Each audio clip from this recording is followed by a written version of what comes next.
Mes chers nouveaux abonnés, mes chers abonnés, mesdames, messieurs, peuple congolais, chers membres de la diaspora, individuellement et collectivement, du nord au sud, de l'est à l'ouest et au centre, tant au niveau citoyen qu'intellectuel, politique, militaire, religieux et ou spirituel, je vous informe qu'à l'apogée de la tyrannie des instincts, France-Afrique, la plus cruelle, antisociale, génocidaire, criminelle multiforme et multidimensionnelle en Afrique, et notamment au Congo, incarnée au sommet par le négrier de service Denis Sassou Nguesso, au crépuscule et à ses 84 et ou 85 ans, très malade déjà. Alors, question d'intérêt général. Le despote France-Afrique, Denis Sassou Nguesso, finira-t-il 2024 encore au pouvoir ou encore moins en 2025 et pire encore en 2026, année de la prochaine tricherie électorale pseudo-présidentielle en zone France-Afrique? C'est tous les questionnements. C'est pour cela que d'un point de vue citoyen, intellectuel et patriote à la fois, je vais essayer de nourrir le débat en tenant compte des signes qui ne trompent pas. C'est pourquoi je vais devoir diviser cette réflexion d'intérêt général en 3 parties, comme les cours à l'école, à l'université, dans vos différents centres de formation professionnelle, etc., que ce soit civil ou militaire. C'est ce qu'on appelle la table de matière. Cette table de matière est divisée en 3 parties, ou sera divisée en 3 parties. La première partie, ce sont les signes qui ne trompent pas, que d'un point de vue intellectuel ou savant, on appelle ça les indicateurs. Et la deuxième partie sera consacrée au contexte France-Afrique à l'échelle continentale. Vous le savez que sans la France-Afrique, le négrier des services Denis Sassou Nguesso n'aurait pas eu libre cours de déclasser abusivement les Congolais à volonté ou de les forcer à l'exil, de les emprisonner à volonté, de les assassiner à volonté et piétiner et fracasser leur pays. Sans la France-Afrique, Sassou ne serait pas là. Donc, la France-Afrique est un don pour Denis Sassou Nguesso. En fait, la France-Afrique, là, c'est la voix de l'oligarchie politico-affairière française néocoloniale qui agit par procuration. Donc, ils prennent du plaisir derrière. Sassou fait du mal au Congo, comme on a vu depuis les assassinats des présidents Maré Ngouabi et des présidents Alphonse Massamadba, Cardinal Emi Biaïda, des intellectuels, des coups d'État constitutionnels, des coups d'État militaires, des hold-up. Il a fait ce qu'il voulait. Il est toujours là parce que la France a le droit de veto au niveau des instances de gouvernance globale, c'est-à-dire au niveau des Nations Unies. Donc on le laisse libre cours de faire ce qu'il veut au pays comme de la diaspora, au regard du capital décès déjà de Sassou Nguesso qui avoisine déjà les millions de morts. Il est là. Et donc, nous, le monde là, c'est un monde de rapports de force. Et les Sénégalais viennent de le montrer. Et partout, ça s'est passé tout comme ça. Donc, nous sommes dans ce contexte-là. Et la troisième et dernière partie sera consacrée aux perspectives, c'est-à-dire ce qui va se dérouler objectivement d'ici à 2026. Quoique, il peut toujours chuter à tout instant. Donc, tout dépend de nous et de notre destin, nous, peuple congolais. Ceci dit, mesdames, messieurs, peuple congolais, chers membres de la diaspora, analysons maintenant la première partie consacrée aux signes qui ne trompent pas, ou plutôt aux indicateurs objectifs. J'en ai sélectionné pour vous 5 indicateurs objectifs. Par ailleurs, je ne vais pas m'appesantir sur les indicateurs macroéconomiques parce que je vous l'ai dit dans plusieurs vidéos, une cinquantaine à peu près, depuis 2017, au moment où Sassou Nguesso était dans le trou, n'avait pas d'argent et autres, et le peuple ne s'est jamais soulevé, les armées n'ont jamais pris les responsabilités. Donc, par conséquent, on avait conclu que ce ne sont pas les indicateurs macroéconomiques qui vont mettre les Congolais soit dans la rue ou un coup d'État militaire. Cela veut dire quoi? C'est pas que Sassou Nguesso traite aujourd'hui les Congolais comme des rats, des cafards. Il est en train de vendre leur pays à la découpe et de compagnie qu'on va se mobiliser et être dans la rue. Sinon, ça se serait depuis 2016 à nos jours. Et donc, j'en ai fait des vidéos, ça. Donc, ne pensez plus, si vous êtes vous là-bas au pays, vous mourrez comme des cafards, des rats, et vous vivez comme des rats et des cafards. C'est pas ça qui va faire partie Sassou Nguesso. Parce que nous avons tous analysé ces indicateurs macroéconomiques. Passez ailleurs, et le pouvoir d'achat, lorsqu'il il devient problématique, le peuple se révolte. Et quand on tue à volonté, et le peuple, donc là, il n'y a pas. Donc il y a d'autres soucis qu'il faut voir comment nous allons analyser ces indicateurs susceptibles de dégager Sassou Nguesso. Le premier indicateur sur 5 qui est là, ce sont les médias et réseaux sociaux. Eh bien oui, les médias et réseaux sociaux clarifient le débat, éclairage sur éclairage, analyse sur analyse, des preuves sur preuves. Donc ils sont exposés dans leur idiotie, mensonges, vol, crime et tout ça. Et donc, ils ont peur de ça. Parce que tout le monde est visible après Sassou Nguesso. Ceux qui vont diriger ce pays, du point de vue de toutes les administrations, et ou même du gouvernement autre, ils ont déjà la matière là. Ils ont déjà tout. On sait que celui-là, c'est un voleur, celui qui menaçait les uns des autres, celui qui faisait... Donc, on va les attraper un à un. Donc, les médias, réseaux sociaux ont fait du boulot, comme nous l'avons écrit déjà en 2011, que ce sont les médias sociaux, et les médias et réseaux sociaux qui vont tomber l'indicateur France-Afrique. On avait déjà parlé ça en 2011. Regardez mes pages de mon blog, à l'époque, Congo Objectif 2050. Que j'ai chopé un procès France-Afrique à cause de ça, de ce bloc, comme avait tué Bruno Osebi à cause de ça aussi. Donc vous imaginez, donc les médias, réseaux sociaux vont cogner. Et donc quand on attaque jamais on ne tire pas sur un cadavre. Si on tire sur vous, c'est que vous êtes vivant. Donc les médias et réseaux sociaux font du bon boulot. Et donc il faut continuer comme ça à la prise de conscience, à la sensibilisation, à la mobilisation, etc. Donc ça, sur ce point, c'est un indicateur. Donc tout ce monde-là, ah tiens, je ne vais plus m'exposer et que si ça se tombe, ah tiens, on va m'attraper vite fait. Et donc ça, c'est bon. Donc continuez à nous envoyer des informations sensibles, à continuer à faire ce qu'on est en train de faire là. Donc ça a tout bouleversé le système. Et le deuxième indicateur sur 5, c'est le clan. Je vous l'ai dit que le clan est déjà divisé. Pour ceux, entre ceux qui veulent rejoindre le peuple, qui n'ont jamais commis des crimes, ils disent non, on n'a rien à... Voilà. Il y a ceux qui ils ont la peur de lendemain. Il y a ceux qui sont têtes pour continuer de prendre le pouvoir et autres dans un environnement qui est déjà hostile sur l'ensemble du territoire contre ce clan et tout ça. Donc là, c'est très très important. Cet indicateur-là montre que le clan est aux abois parce qu'il n'y a pas de consensus dans le clan pour trouver que c'est lui, c'est toi, c'est elle qui va succéder à Sassou. Il n'y a pas. Même si Sassou Nguesso lui-même a déjà ses plans dans la tête, puisque ses plans sont mauvais, comme l'a dirigé ce pays dans l'enfonçant de les ténèbres. Donc ses plans sont mauvais, par contre, tout le reste sera mauvais. Donc il a déjà son fils et son petit-fils qui jouent avec ça, mais le clan, oh non, ça boude, ça râle, donc ça risque de se bouffer entre eux. Et par rapport à ça, donc c'est le peuple qui gagne par la suite, puisque dans le peuple, on ne sait pas qui est qui écoute, qui voit tout ça. Et au moment donné, voilà, c'est bon, on les attrape. Bon, le jet assez duré. Et c'est fini. Donc, vous imaginez ça, le clan déjà divisé. Le troisième indicateur sur 5, et les signes qui ne trompent pas, c'est les dérèglements politiques et militaires dans le nord et dans la Kivette. Tous ces nordistes-là et des gens de la Kivette-là, depuis le coup d'État, se sont fait avoir. Et aujourd'hui, on voit que beaucoup ont payé un lourd tribut. Ceux qui ont été déclassés, ceux qui ont été forcés à l'exil, emprisonnés, ceux qui ont été emprisonnés, n'oublions pas ceux qui ont été assassinés. Beaucoup ont perdu leur vie. Et vous croyez qu'avec les ambitions des uns et des autres, les problèmes des tribus, les problèmes ça, non. Donc il n'y a pas de consensus au nord. Soit disons que le pacte des nordistes et tout au-delà, il n'y en a plus. Je suis bien informé. Donc tout ce monde-là aux aguets, les autres disent que bon, ben, tout sauf le clan Bochila et des Sassou et tout ça. Donc là, ça s'échamble. Donc le dérèglement politique et militaire là, avec les ambitions des uns et des autres, et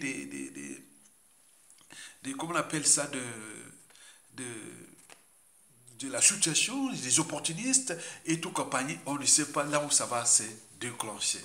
Donc ça peut être la surprise. Bon, le quatrième et avant-dernier indicateur est la France-Afrique.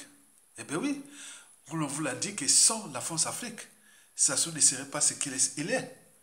On l'a laissé libre cours à nous tuer parce qu'il y avait la France-Afrique. Mais celle-ci doute maintenant gravement de Sassou Nguesso. Et c'est là un indicateur, il n'y a pas de consensus France-Afrique pour donner le pouvoir à un membre du clan et autres. Donc là, la France-Afrique, quelque part, panique. Et donc, on ne sait pas ce qui va se prendre une décision pour la France-Afrique au regard de la situation. Toujours dans ce quatrième et avant-dernier indicateur France-Afrique, bon, vous avez la France-Afrique doute déjà du clan, je vous l'ai dit. Sinon, elle aura déjà pris sa décision depuis déjà ce qui s'est passé, de 2015 à nos jours. Donc, il sait que le clan là, il ne peut pas. Et donc là, en ce moment, le positionnement de la France-Afrique, qui, selon les sources, que nous avions des réseaux au niveau des réseaux Élysée ou des Quai d'Orsay, il cherche, c'est-à-dire, il observe maintenant voilà, ce qui est le consensus, cherche le consensus entre les Nord et les Sud, au niveau intellectuel politique. Voilà, donc hors Kwamboché. Ils seront là, mais ce ne sera pas eux. Donc ils cherchent le consensus entre le Nord, le Sud, d'un point de vue intellectuel, politique et militaire. Mais la dynamique est là. Le contexte ou la situation du Congo aujourd'hui n'est plus celle de 1990 à 1997, où il y avait comme si, ça se dégage, mais plus au nord. Non. Là, c'est du nord au sud et de l'est à l'ouest, on a subi tous. Voilà. Donc là, ils savent bien que dans la situation actuelle du Congo, civil et ou militaire, avec les ambitions des uns et des autres, c'est tout sauf le clan Boucher. Donc il y a la barre de manœuvre. Les Bouchistes sont hors que le peuple. Voilà, vous imaginez. Donc ce n'est pas les plans France-Afrique qui sont en cours pour voir comment va se dérouler la situation. Parce que la France-Afrique sait bien que depuis 1997, elle a fait du mal au Congo. Et ça n'a pas encore résolu. Donc pour compenser ça, donc ils cherchent ce consensus-là entre le Nord et le Sud. On regarde que le Nord c'est le militaire, le Sud c'est les victimes, et donc le Sud c'est les plus nombreux, et tout compagnie. Donc il sait bien, il gère ça. Et donc la France-Afrique a peur de tout perdre au Congo, au regard des enjeux et des contextes. Et donc il faut en tenir compte, ça chauffe aussi du côté de la France-Afrique, qui doute. Parce que ce qui s'est passé au Congo, fut vraiment n'importe quoi, avec Sassou Nguesso, contre nous, peuple congolais. Et on voit bien les conséquences. Donc la France-Afrique voit que non, avec le contexte là qui se chamboule contre la France-Afrique, donc au Congo, ça risque de, voilà. Le cinquième et le dernier indicateur, des signes qui ne trompent pas, ce sont les contentieux historiques et les injustices, l'oppression et la barbarie actuelle. Ça touche maintenant du nord au sud, de l'est à l'ouest. Méfiez-vous des apparences. C'est un compatriote congolais, lors des assises nationales du Congo, on en avait parlé en 2015 à Paris, et il a dit à Yatonga, je suis d'accord avec toi qu'au nord comme au sud, à l'est à l'ouest, les gens qui ont la rage contre ce clan-là, tout ça, sont du nord au sud, de l'est à l'ouest. Donc il ne faut pas dire que ça soit beaucoup tué dans le sud, et que les nord, non, ce n'est plus dans ce contexte. Donc ça, c'est une bonne nouvelle pour nous. Parce que le climat de méfiance, défiance est total. Vous savez que dans les relations sociales, il y a 3 mots-clés. Confiance, méfiance, défiance. La confiance tisse les liens. Elle ne se décrète pas. Elle se construit au gré des épreuves. Mais lorsqu'on n'a plus confiance, on passe à la méfiance. La méfiance dessert les liens. Alors que la défiance casse les liens. Et donc, entre eux, ils sont en climat de méfiance et défiance. En chien de faïence. Les uns pour la peur des lendemains, et d'autres font du renseignement, et d'autres, on ne sait pas les ambitions des uns et des autres. Entre tout ce monde du système, sur fond aussi parfois d'appartenance tribale, ethnique, géopolitique, des catégories socio-professionnelles, beaucoup de choses là, c'est vraiment un bouillon de culture pathogène. Non, c'est pas dire un bouillon de culture pathogène, c'est vraiment comment on peut dire ça? Ah oui, ça chauffe entre eux. Hein. Donc là, parce que chez nous, quand ça a changé, tout a changé. Les premiers qui vont les trahir, c'est ceux qui sont avec eux là. Quand il y aura des pressions ailleurs, voilà, donc vous imaginez. Donc, cet indicateur-là est très important. Donc, pour résumer, les indicateurs que je vous ai donnés, pour que vous puissiez fixer les idées, le premier indicateur, c'est les médias et réseaux sociaux. Je vous l'ai dit que ce n'est pas que les Congolais sont dans la merde, qu'ils ne mangent pas à leur faim, qu'ils n'ont plus tout, ils ont tout perdu. Ce n'est pas ça qui va mobiliser les civils et ou les militaires pour dégager Sassou Nguesso. C'est d'autres indicateurs qu'on est en train d'analyser. Les premiers, ce sont les médias et réseaux sociaux qui les exposent grave pour les lendemains. Et le deuxième sur 5, c'est le clan qui est déjà divisé avec la peur des lendemains entre ceux qui veulent rejoindre le peuple et ceux qui veulent continuer. On regarde tout ça. Regardez bien dans le clan Boshi de Sassou Nguesso. Ils ont beaucoup de nordistes, ils ont beaucoup de gens de la Kivu, les mêmes tribus hautes. Vous avez fait du mal aux Akwa, Kouyu, Tekalima, Likuba, Bangoulou, Teke, Wakukuya ou les Katangé et autres. Vous êtes là, il y a un problème de conscience. Regardez là où se trouve Mokoko, ce qu'on commis Salissa, ou ceux qui ont été assassinés. Bon, entre eux, je ne sais pas, il y a un souci. Il y a un problème de conscience. On peut tout faire sauf sa conscience. Bon, le troisième indicateur sur 5, je dis les dérèglements, tout justement les dérèglements politiques et militaires dans le Nord, avec les ambitions des uns et des autres, les plans cachés des uns et des autres, on ne sait pas où. Voilà, donc vous comprenez ça. Le quatrième et avant-dernier indicateur, c'est la France-Afrique qui doute, qui cherche le consensus entre le Nord et le Sud, parce que le Nord militaire et le Sud autre, parce que pour la France-Afrique, il ne veut pas tout perdre, parce que le risque de tout perdre au Congo est grave. Donc vous imaginez. Enfin, les cinquième et les derniers indicateurs, ce sont les contentieux actuels et les crimes, l'injustice, l'oppression qui continue. Donc c'est bon, et c'est maintenant du nord au sud et de l'est à l'ouest. Donc on ne sait pas là où ça va sortir contre ces gens-là. Voilà pour les explications plus ou moins détaillées de ces indicateurs. Alors maintenant, analyser la deuxième partie de la réflexion. Elle concerne ce qu'on appelle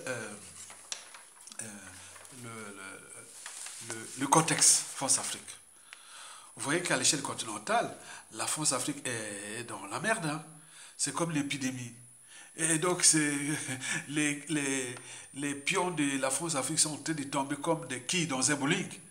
Donc, ce ne sont pas qu'en Afrique de l'Ouest, même en Afrique de l'Ouest, il ne reste plus que la Côte d'Ivoire. Or, la Côte d'Ivoire et le Sénégal, c'était les deux pays pivots de la France-Afrique. Si le Sénégal est tombé, il reste que la Côte d'Ivoire qui est là.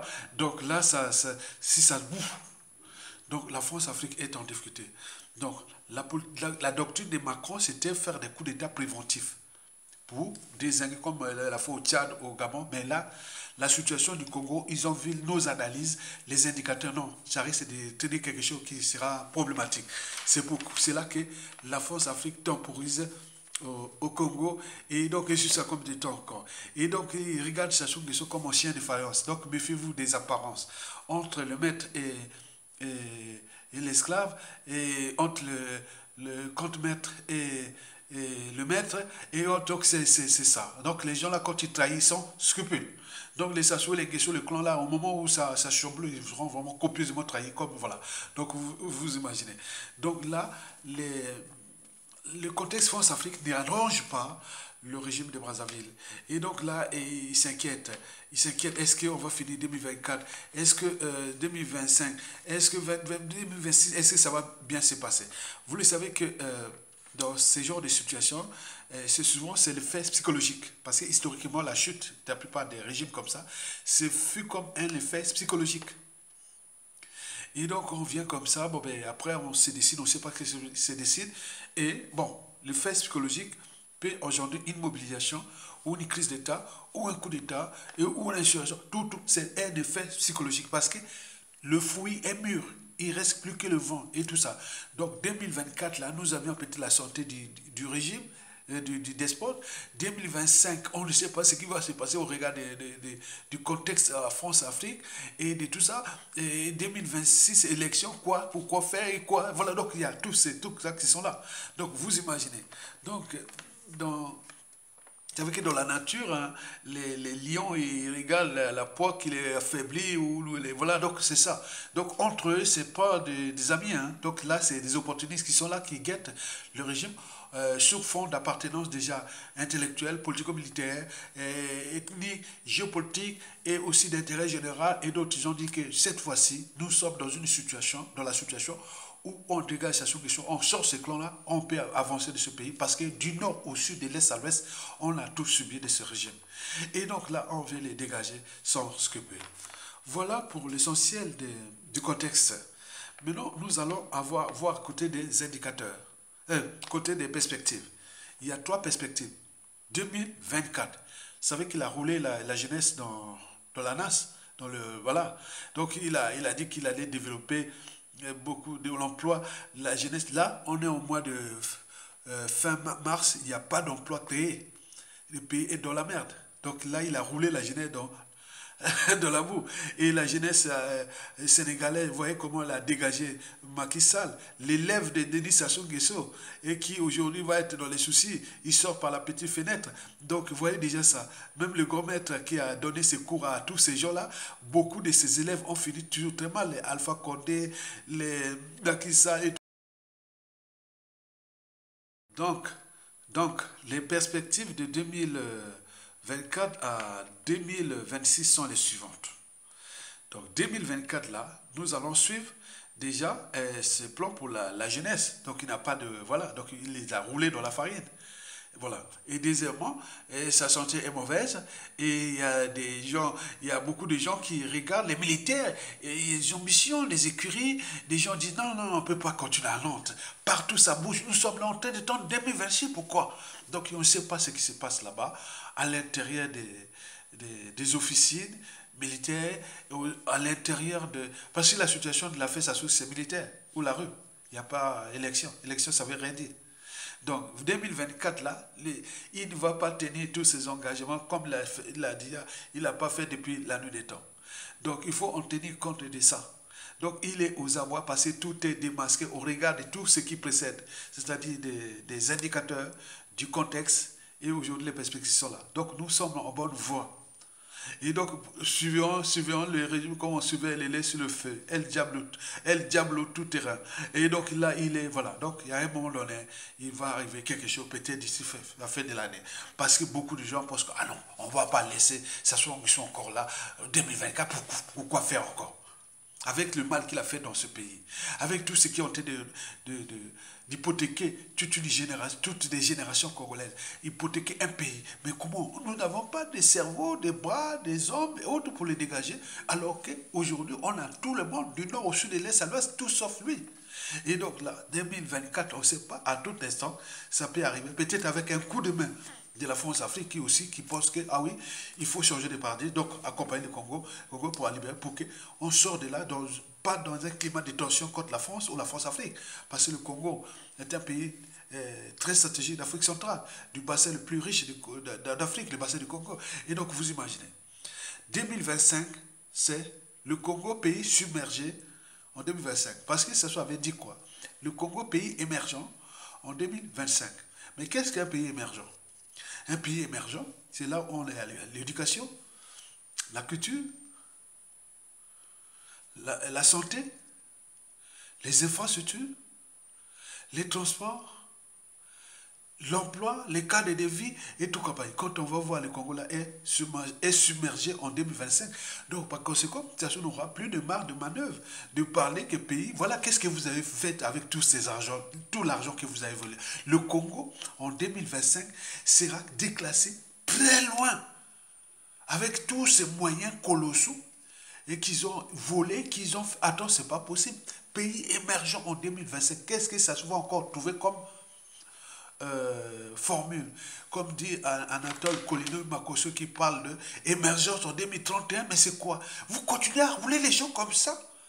Et comme l'a parlé un officier, il dit, moi, si je suis au Congo, la première fois, j'ai arrêté Colino Makosso. Un jeune comme ça qui continue à rouler l'autre jeunesse. Non. Donc il a parlé comme ça. Moi, j'ai trouvé ça marrant. Que non. Et maintenant, il projette 2031, 30, voilà. Mais de comme ça, c'est parce qu'ils pensent qu'ils ont la marge de manœuvre de continuer à nous narguer, à nous... Voilà. Donc, s'il n'y a pas ça, comment vont-ils parler de 2025? Pays émergent en 2025.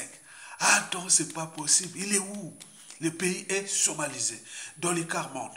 Et voilà, l'enfer sur terre, une prison à ciel ouvert, un camp de concentration, sans eau potable, sans santé, sans propre. Mais c'est quoi cette affaire-là? On écoute. Donc, ça a souillé les Congolais. C'est l'indignité nationale, le déshonneur national. Comment on le fait encore là? Il va terminer 2024 là encore pour voir. Vous imaginez? Pays émergent, avec où est parti tout ce magot là, les 14 000 milliards. Et tout ce qui s'est passé. Mais c'est pas possible. Ces gens-là doivent être guillotinés. Les gens là doivent attendre, c'est pas possible. Félix Tshisekedi pense à la peine de mort. Mais nous, on devait introduire la peine de mort déjà pour zigouer ces gens-là, parce qu'ils sont venus quand même hypothéquer l'avenir de tout un peuple. Et là, ils projettent 2031 avec Colonel Makocho. Non, c'est pas possible. Soyez quand même, gardez quand même votre part de dignité. Lorsqu'on a tout gagné ou perdu dans la vie, il faut toujours avoir à l'esprit comment défendre et protéger à la fois la raison, l'esprit critique, la liberté, la dignité et la conscience. Et même l'empathie. Même l'éthique va avec le droit et la morale. Mais vous avez perdu ça, vous n'êtes plus des humains. Parlez quoi, 2031? Après, attends, pardon. Après avoir roulé tout le monde dans ce... Ah non, c'est pas possible. Donc là, nous allons sur 2025. Quel Congolais, civil, politique et militaire, va encore penser que 2031, ou parler... Non, tout est clos. On l'a eu. Il n'a plus de marge de manœuvre. Donc, ça n'a plus rien à nous démontrer. Sauf que l'arrêter, c'est tout. On est là pour l'arrêter. Pour qu'il se dise stop. Et si la France Afrique vient nous donner un coup de main, et à ce moment, peut-être on peut dire, bon, ben, on a échoué nous aussi, on va avoir les mesures compensatoires envers la France Afrique. C'est comme ça, puisque nous, on a échoué nous-mêmes. Et s'il vient nous donner un coup de main, et on pourra, voilà. Donc, quand nous ne sommes pas capables, au niveau militaire, de le dégager, il y a un souci. Enfin, 2026, ce sont les pseudo-élections, comme ça s'est passé au Sénégal, au Gabon, et lorsqu'on se projette dans la zone France-Afrique, dans ses perspectives soit gabonaises ou sénégalaises. Parce que lui, c'est un dictateur, un despote n'a pas... c'est un despote, c'est un cynique qui exerce le pouvoir à longueur des années sans qu'aucune loi ni institution ne les limite dans le temps. Autrement dit, ça ne s'arrête pas et ça ne s'arrêtera jamais tant que le peuple ne prend pas ses responsabilités, tant au niveau civil que militaire. Parce que ça soit à peur de payer la rançon de la gloire, de ses crimes. Et il envoie les pétards, les cartouches, et la prison, la mort et tout compagnie aux autres. Mais lui-même a peur de ça. Mais parce que nous les laissons faire. Donc pensons maintenant à ces perspectives-là. Donc c'est pour résumer tout, pour que vous ayez ça dans la tête, pour réfléchir, pour que chaque Congolais prenne conscience de nos signaux d'alerte. Parce que ce qui s'est passé au Côte d'Ivoire, pas au Côte d'Ivoire, au Sénégal, c'est la révolution intellectuelle. Regardez, ils sont actifs, regardez là-bas, quand on voit au Sénégal, les gens comme Ayatollah, il y en a des centaines. Mais nous, un seul ou 10 ou 3 ou 4 ou 5, vous commencez à le cogner. Mais c'est quoi ce peuple-là? Donc, au lieu d'encourager, au lieu de soutenir, au lieu de liker, au lieu de partager ça, vous êtes là en train de regarder. Maintenant, après, quand ça chute, vous venez par émotion, comme opportuniste, venez raconter vos histoires pour des privilèges, pour les passe-droits, pour point. Non, ça ne passera pas ça comme ça. Hein. Moi, je fais que je suis quelqu'un qui est déjà vacciné. Je regarde que les hommes ou femmes de conviction. Ça se tombe, si je suis au Congo, verra c'est un état d'esprit. Je sais qu'avec les femmes et hommes de conviction. Parce que ces gens-là ne vont pas trahir, ils sont dans les valeurs ajoutées. Mais les opportunistes, c'est comme les amis du net. Ça tourne avec le vent. On l'a vu pendant Massamba Deba, Marengo Abi, Yobi Opango, Pascal Issouba. Mais nous ne voulons plus de ces gens-là. Nous voulons les gens vrais. Quand on prend, comme ça se passe au Mali, au Burkina Faso, au Niger, et comme ça s'est passé dans l'équipe de Diomaye Faye et Ousmane Sonko. Bon, quoique, bon, on ne sait jamais encore, mais il faut des hommes de conviction. Si vous entourez des hommes de conviction, c'est joli, hein, je vous dis sincèrement, vous pouvez dormir tranquille. Mais un opportuniste, peut arriver, il y a beaucoup de compatriotes qui ont été empoisonnés ici, ou trahis, ou autres. Non, ce sont des opportunistes. Il faut faire toujours attention aux opportunistes. Et donc, nous devons préparer les Congolais, les citoyens, des convictions, pour que nous puissions relever les défis de la presse à c'est-à-dire réunir tout le monde pour mettre des outils d'aide à la décision et transmettre ça à la génération suivante. Que voilà, on vous laisse le boulot, continuez maintenant. C'est ça qui est l'enjeu. On fait ce travail de 5 ans ensemble et après on laisse aux nouvelles générations bien un cadre bien. C'est ça l'enjeu. Mesdames, Messieurs, peuple congolais, chers membres de la diaspora, voilà pour l'essentiel du débat ou de la réflexion intellectuelle et citoyenne et voire patriotique à la fois. Donc, je vous résume qu'il y a trois parties. La première partie était aux indicateurs, eux aussi, qui ne trompent pas. Je l'ai bien détaillé là ici. La deuxième partie, c'était au regard du contexte France-Afrique qui est problématique. Elle prend de l'eau. Or, sans la France-Afrique, ça ne gagne rien pour nous tuer. Donc, entre eux, ça doute parce que le contexte géopolitique et géostratégique à l'échelle continentale va s'échambrer. L'Occident prend de l'eau. Et par translation, la France-Afrique qui est le cheval de Troie de l'ordre occidental à travers la France. Pour ça, combien de temps encore? Et enfin, les perspectives de 2024, 2025 et 2026 qui sont déjà là. Mais nous, je crois au destin d'un peuple. Je crois à l'esprit d'un peuple. Je pense que nous pourrons avoir les 10 fils du Congo au niveau militaire pour dire, ah oui, stop. D'ici la fin de l'année ou à partir de 2025 ou 2026, on ne sait jamais. Je vous remercie. Likez, partagez et soutenez la résistance. Tokolonga. Bon vent au peuple congolais.